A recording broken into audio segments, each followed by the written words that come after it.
Every year, ministers and MPs are required to submit a register of their financial interests, declaring what they own, any gifts they received, and disclosing potential conflicts.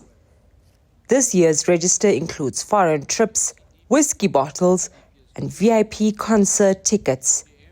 But it was Deputy President Paul Mashatile's declaration of two luxury properties, a 28.9 million rand home in Constantia and a 37 million rand home in Waterfall that stood out. Until now, Mashatile had only declared a property in Sandton. This time, while previously insisting the homes were bought by his son-in-law, Nonkwelo, the Deputy President declared for the first time that he resides in them. It's intended to create a regime of transparency and openness that can be a step towards preventing instances of undue influence by private actors on elected representatives that make very serious decisions on the budget, on policy, on law. Public reaction has been swift, with many questioning how a long-time public servant can live in opulence on a government salary. The official explanation is that the properties are not in his name.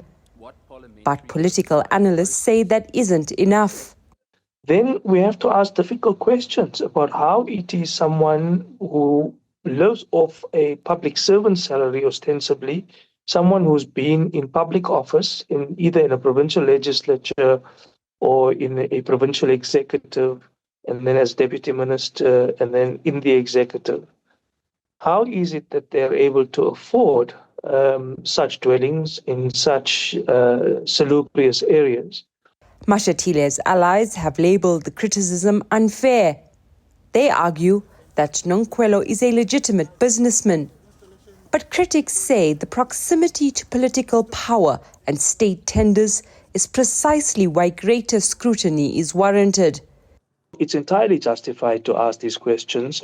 The Deputy President is obliged to actually answer them, and members of the committee now need to actually take their responsibilities of probity fairly seriously by looking at what other disclosures have been made over the course of the years to justify whether there is a realistic prospect that a person on that kind of salary, without making inferences to any of the other disclosures they have made. South Africa's recent past, particularly the era of state capture, has shown how family members of politicians have profited corruptly of their access to power. Analysts say that's why declarations must be met with serious examination. It comes with a much higher level of scrutiny than an ordinary member of the public, and that's what you signed up for. In the same way you sign up for the perks, the blue lights, all the nice things, you also sign up for a greater level of scrutiny because you're in a position of huge influence over the use of public funds, over legislation and policy, over the appointments of the people that will govern and have influence over the lives of, well over 60 million South Africans.